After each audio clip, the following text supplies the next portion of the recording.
Bienvenue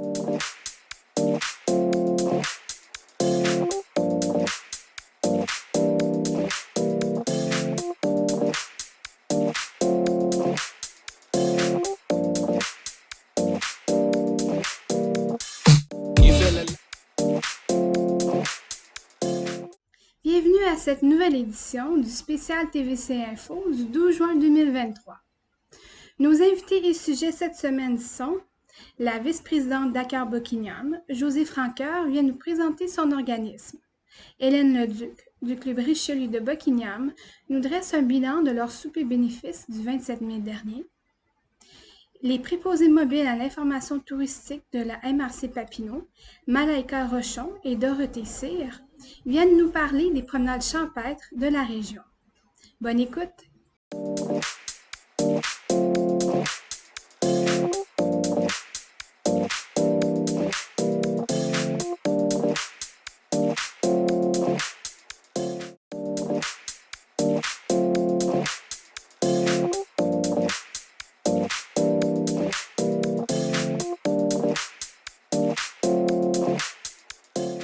Bonjour Madame Francoeur. Bonjour Zoé. Donc, je vous invite aujourd'hui car vous êtes la vice-présidente d'une nouvelle association, Acker Buckingham. Exactement. Oui. Donc, est-ce que vous pouvez me dire un petit peu là, quel est le but d'Acker Buckingham? Et dans le fond, la mission de Acker Buckingham, qu'en passant, c'est un organisme à but non lucratif. Notre mission, c'est de redynamiser, de revitaliser le cœur urbain de Buckingham. On a vraiment un terrain de jeu, si je peux appeler ça comme ça, qui est vraiment défini, qui se situe à partir de la rue ou du chemin d'Épine, en longeant l'avenue de Buckingham jusqu'au parc du Landing, et puis de l'avenue de Buckingham jusqu'à la rue James. Donc, notre mission, puis notre objectif principal, c'est vraiment de dynamiser, donc ramener de la vie, de la visite, du monde dans le cœur urbain. Puis de revitaliser, bien, c'est de remettre ou de rendre à Buckingham, de le rendre beau comme c'est supposé d'être. OK. Puis, quand on parle de dynamisation, de revitalisation, qu'est-ce que vous pensez qui a causé d'une certaine façon, si on veut, que le cœur de Buckingham soit moins dynamique?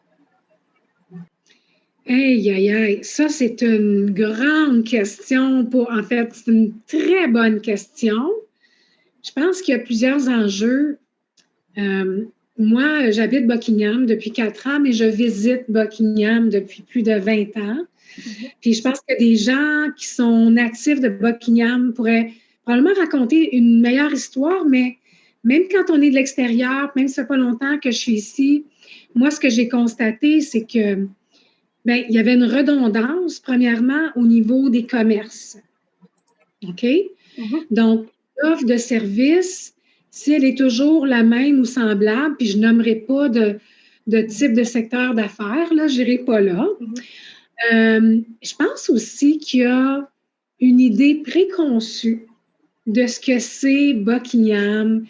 Quand je parle à mes amis d'Elmer, de Hull et Gatineau, là, je les aime d'amour, mais ils vont dire « Ah, ben Buckingham, c'est loin. » Attends, excuse, là. Tu vas à Manotick, tu vas à Kanata, puis tu me dis que Buckingham, c'est loin. Non, non, non, c'est à côté, là. Fait que des choses comme ça, je pense que c'est comme une perception erronée de ce qu'est Buckingham. Et c'est de... Puis quand on dit revitaliser, dans le fond, tu sais, nous, notre mission, là, comme je t'ai donné ça, grosso modo, là, on veut vraiment collaborer avec d'autres organismes existants de la région, surtout de la Basse-Lièvre, et Buckingham et tout ça, créer des nouveaux événements ou poursuivre des événements déjà existants en supportant, puis c'est de redonner de la vie dans le cœur urbain. Puis ça va générer un petit peu plus d'attention, puis ça s'en vient, là, ça commence tranquillement, pas vite, C'est long quand on part un organisme à but non lucratif. Il y a des étapes, il y a des processus à faire, comme juste la constitution au niveau du bureau du registraire. Ça a pris tellement de temps à créer ça. Et puis, l'Assemblée constitutive qu'on a eue le mois dernier, ça a pris du temps à faire ça. C'est tous des processus qui font que, ben, en tout cas, ce qu'on a dans notre plan, puis qu'il y a des projets déjà entamés, là, ça va devenir concret là, très, très bientôt. Puis ça va, puis c'est ça, dans le fond, c'est un de nos objectifs stratégiques, c'est d'enlever cette perception-là que Buckingham, il n'y a rien à faire. Je ne veux pas dire des mots là, à la place des gens, mais d'avoir des idées préconçues de Buckingham, c'est pas vrai. Puis, justement, un peu là, comme, quelle est un peu l'histoire derrière la création d'Akar Buckingham? Comme, d'où est venue l'idée de créer Akar Buckingham? Ça, là, c'est super intéressant, Zoé, parce que moi, quand je suis arrivée dans la région, je suis devenue amie avec certaines personnes. Il y a des gens que je connaissais. J'ai une carrière professionnelle dans le domaine de la santé, mais je suis aussi artiste peintre professionnelle. Donc, en côtoyant des Diane Fontaine, des Nicole Lorrain, puis d'autres personnes, à chaque fois qu'on se rencontrait dans des événements, des 5 à 7, des choses comme ça, on avait toujours le même sujet de conversation. C'était comme, « Hey, Buckingham, c'est beau, mais ça pourrait être encore plus beau, là. Il y a du potentiel. » Puis à chaque fois qu'on se voyait, ça revenait. Puis Diane Fontaine, qui est la présidente de Akar Buckingham, à un moment donné, elle a dit comme, « OK, guys, ça suffit, on part le projet. » Elle a réuni des personnes comme moi, Nicole Lorrain, Caroline Lasselle, qui est notre trésorière, puis qui était notre secrétaire, puis qui est encore là des fois. Notre secrétaire est tellement bonne. On a Pierre Schnob, qui, lui, est vraiment là au niveau patrimonial, même culturel. C'est une perle.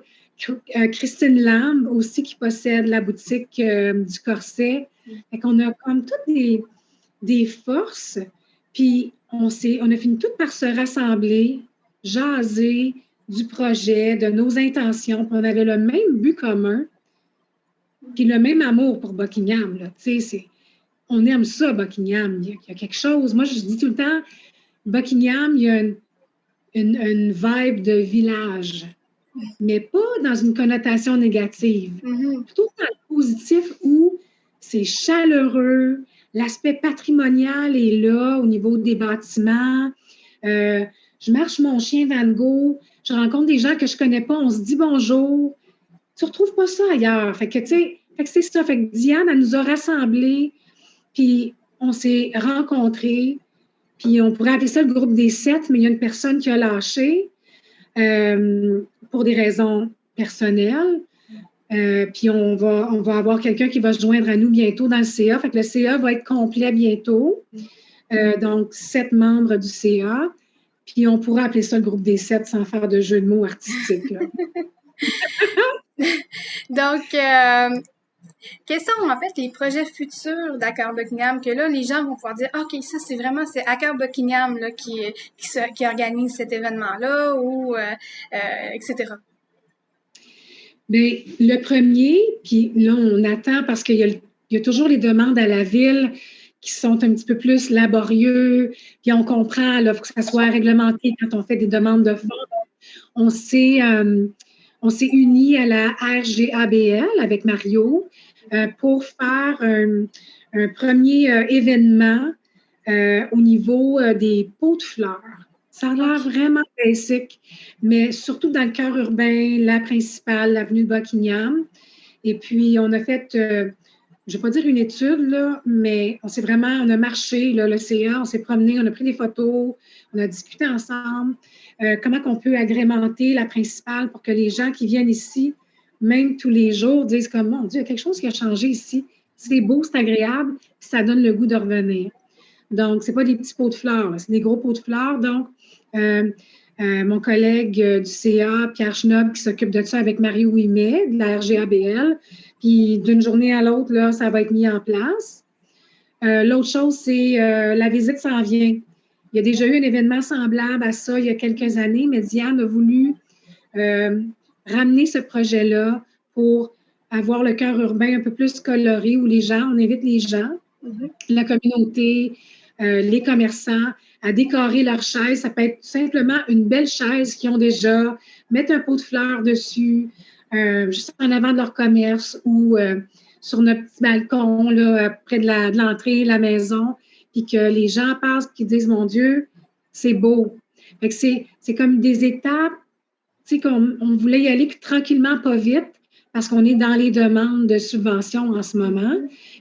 Au niveau du budget, là, on est parti avec rien. Fait que tout ce qu'il y a eu comme dépenses de base, ça sortait de nos poches. Et puis, c'est correct. On va se repayer au fur et à mesure quand on va avoir les subventions.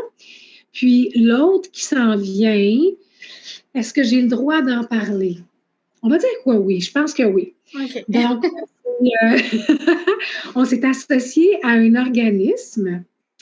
Et là, attache ta tuque, là, le nom est assez intéressant. Je les adore. C'est un couple dynamique de Buckingham qui ont créé un organisme qui s'appelle les Désagréables. Les Désagréables. Donc, c'est un jeu de mots. Puis, leur objectif à eux, c'est de créer des événements, de rassembler les gens autour des jeux, des activités, toutes sortes de choses comme ça. Donc, là, on est rendu à la prochaine étape de réserver une soirée, un endroit stratégique. Je te dis pas tout, là. Un endroit stratégique où eux, mais nous, on les supporte au niveau de la demande des fonds, de subventions et tout ça, de la logistique, trouver les bénévoles. Eux vont s'installer. Puis, il va y avoir des food trucks aussi qui vont être sur place. Et si ça fonctionne là, jusqu'où on veut, ça va être toutes ces journées-là. Je fais attention à ce que je dis. Une fois par semaine, donc pendant tout l'été. Fait que ça va créer des habitudes de visite, ça va faire du bruit, pas juste à Buckingham, là.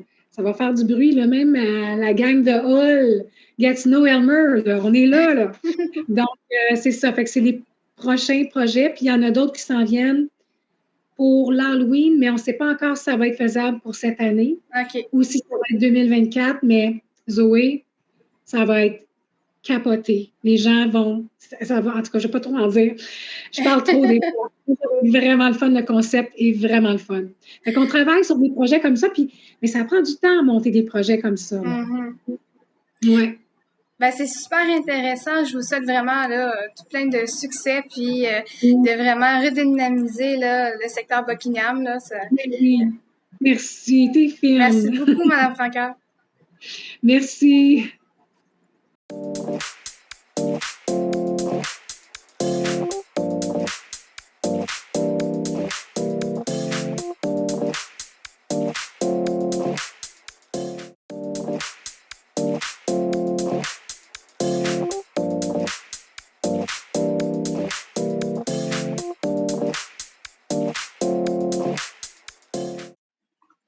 Bonjour, Madame Leduc. Bonjour. Donc, je vous invite aujourd'hui au TVC Info car vous êtes la présidente du Club Richelieu de Buckingham.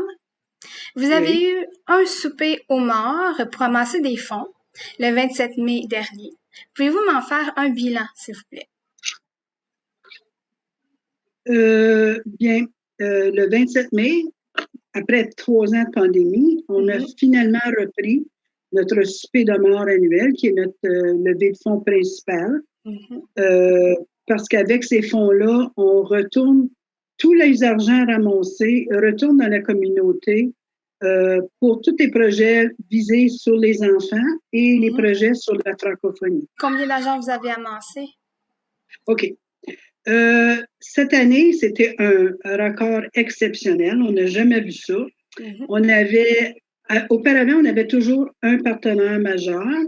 Cette année, on a eu 6 partenaires majeurs et 8 partenaires associés. Pour un grand total de 11 500 $ pour commencer avant qu'on procède avec toutes les dépenses pour le souper de mort. Avec les ventes de billets pour les cadeaux en avant, la valeur de nos cadeaux qui étaient donnés par les commandites avait une valeur d'au-dessus de 6 500 en cadeaux. OK. Mm-hmm. Et puis, tout l'argent qu'on a fait durant la soirée, on a ramassé 16 418 OK. Ah, c'est super ça. Puis, quel genre de partenaires là, vous aviez? Vous en aviez plusieurs, mais juste pour donner une idée aux téléspectateurs. On a été voir les conseillers, Edmond Leclerc, on avait Mario Aubé, on avait toutes, je les connais pas, il y en a tellement de grandes listes, là. Monsieur Lacombe, on avait la Caisse populaire des Jardins, Remax Vision, le IGA Grenier Fortin. Puis ceux-là, c'est des partenaires majeurs à 1 000 Okay. Et puis, on avait beaucoup de partenaires associés à 500 qui étaient le Bureau de France Belle-Île, Stéphane Lauzon, Mario Aubé, le notaire Richard Charbonneau, Ergo Mondial, Uniprix, Dupont et Dupont, Evolugène, la librairie Rosemary, Carl Ford et Jean Coutu. Et ça, c'était nos partenaires cette année. On a vraiment été surpris. On ne s'attendait pas du tout à avoir autant de partenaires. Je peux imaginer. C'était un bon succès. Oui. Donc, concrètement, à quoi vont servir les fonds? Donc, vous avez dit pour la francophonie, mais comme quel genre de projet là, vont servir les fonds que vous avez amassés? OK. Un exemple, on aide beaucoup d'organismes, on aide les écoles, l'école Saint-Michel, on a l'école Saint-Laurent, l'école secondaire Midas-Gamelin, tout ce qui vise les projets comme aussi pour retenir les enfants à l'école. Okay. On a subventionné 2 projets de musique, un pour l'harmonie contretemps, qui était à l'école d'Armidas-Gamelin, Oui. et puis l'autre, c'était les petits violons. Je pense que c'était à l'école Saint-Laurent, parce qu'ils étaient pour perdre leur programme, puis on a fait un don pour les aider à le garder. OK. On fait aussi beaucoup d'aide avec les aînés, les corps de cadets, le patinage artistique, le grenier d'apprentissage. Quand ils font les galas, la plume de l'Outaouais pour les gens qui font des bourses qui sont remises aux élèves journalistes pour rédiger des textes pour être publiés dans le droit. On essaie d'organiser des choses aussi le mois de la francophonie. On a le service animation jeunesse Outaouais, qui est un camp de jour qui est destiné aux enfants. Et puis, il offre un service d'animation et d'activités, de loisirs et de sport. On aide aussi avec le Salon des aînés parce qu'on a des programmes comme Solidarité de l'Ange Gardien, Aide-moi. Ça, c'est un organisme qui engage des jeunes pour aider les aînés dans leurs choses ménagères qu'ils ne peuvent plus faire maintenant. OK. Fait qu'on a beaucoup de choses comme ça. On a aussi Solidarité Jeunesse, qu'on subventionne un étudiant qui va bâtir là, à République dominicaine, puis des choses comme ça. Puis des fois, on a aussi aidé à l'école Saint-Michel l'équipement dans la cour d'école pour les enfants avec un handicap. On a fourni aussi. Fait on achète des livres en français pour les écoles qui n'ont pas assez de sous.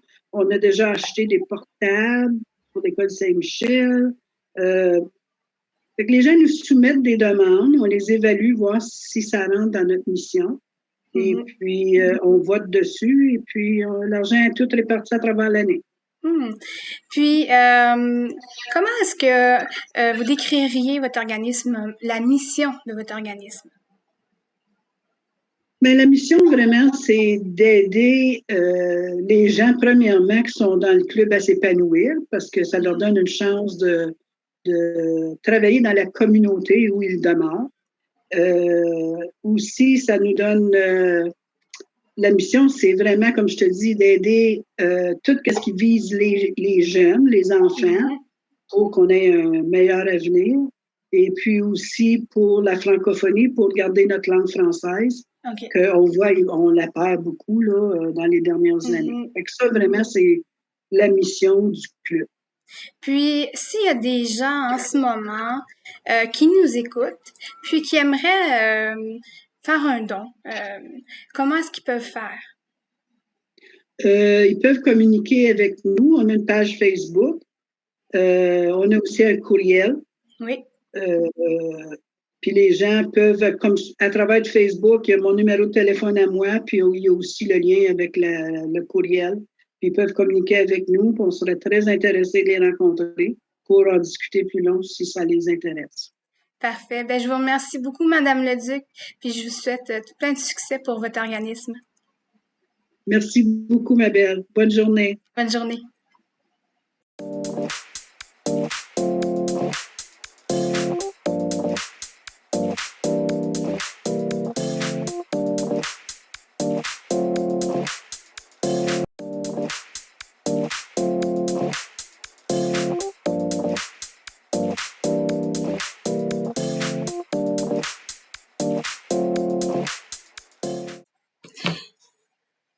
Bonjour, mesdames. Bonjour. Donc, je vous invite aujourd'hui car vous êtes préposé mobile à l'information touristique pour la MRC Papineau cette année. Donc, Malaika, Dorothée, est-ce que vous pouvez m'expliquer un petit peu là, pourquoi la MRC là, a séparé en 5 promenades champêtres la région cette année pour les touristes? Oui. Ben, en fait, la MRC, comme tu l'as dit, a séparé en 5 promenades champêtres tous les attraits touristiques qu'on a sur le territoire. Donc, on a la promenade bucolique, la promenade culturelle, la promenade gourmande, la sauvage et la sportive. Puis, en fait, ça permet à un touriste de plus se retrouver dans les activités, puis de permettre aussi que chacun trouve son compte. Quand on va sur le site de Tourisme Petite Nation, les activités sont vraiment séparées par promenade pour permettre, pour faciliter la recherche d'une activité en particulier sous un certain thème. C'est super intéressant, mais ça facilite vraiment, si on veut, là, aux touristes pour pouvoir visiter la belle région de la MRC Papineau. Donc, Exactement. est-ce que vous pouvez me décrire un petit peu, là, c'est quoi la promenade bucolique? La promenade bucolique, la première promenade des 5, c'est celle qui touche toute à l'expérience visuelle. Ça va être regarder des belles choses, que ce soit des hébergements de la nature. L'objectif, c'est vraiment d'avoir une expérience au niveau de ses sensations et de contemplation. OK. Puis la promenade culturelle. La promenade culturelle, c'est vraiment qu'est-ce qui va toucher plus à apprendre, découvrir par l'art, la culture, le patrimoine, l'histoire. Puis, quel genre d'attraction, en fait, il y a dans la promenade culturelle que les gens vont pouvoir visiter? Dans la promenade culturelle, là, on retrouve par exemple le lieu historique du manoir Papineau à Montebello. On retrouve aussi le musée des pionniers à Saint-André-Avelin. Sinon, le centre d'action culturelle qui se trouve à Montebello aussi également.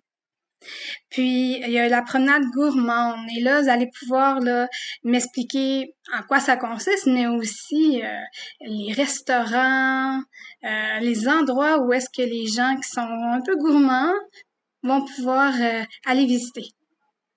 Exactement, c'est tout ce qui touche au bedon, donc de la bonne nourriture.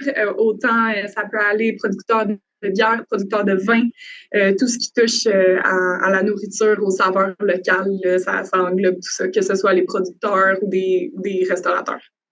Par exemple, dans cette catégorie-là, on aurait la fromagerie Montebello, qui est un vraiment bel emblème de la promenade gourmande.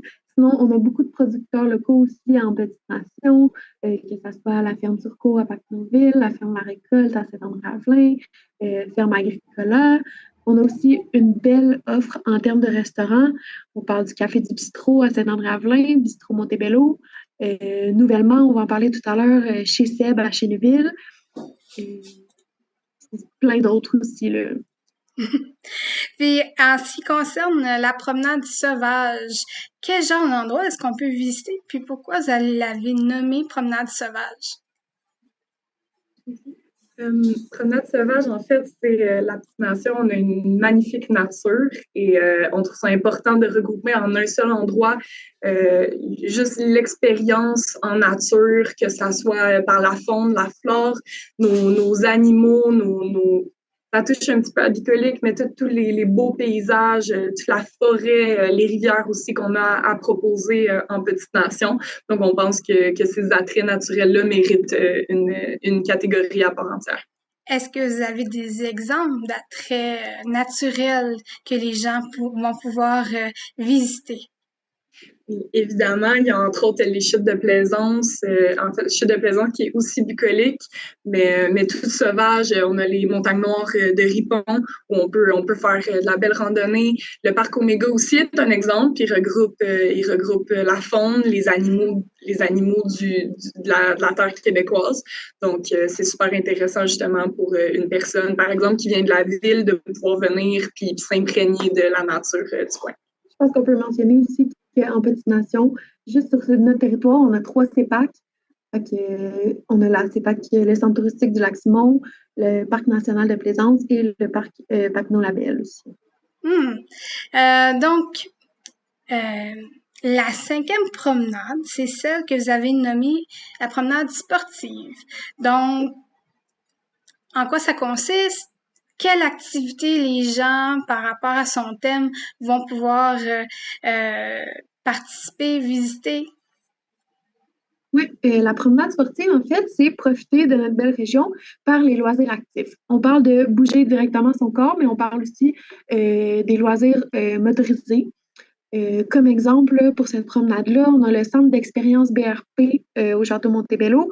Là, c'est possible de faire de la motomarine, des tours de ponton également. Sinon, au centre touristique du Lac-Simon, on a des embarcations qu'on peut faire. On peut profiter de la plage aussi. Puis sinon, nos terrains de golf aussi, qu'on en a plusieurs en Petite Nation. Parfait. Donc, je vous remercie beaucoup, Malaika Rochon et Dorothée Cyr, pour m'avoir fait découvrir les 5 promenades champêtres de la région de la MRC-Papineau. Merci à toi.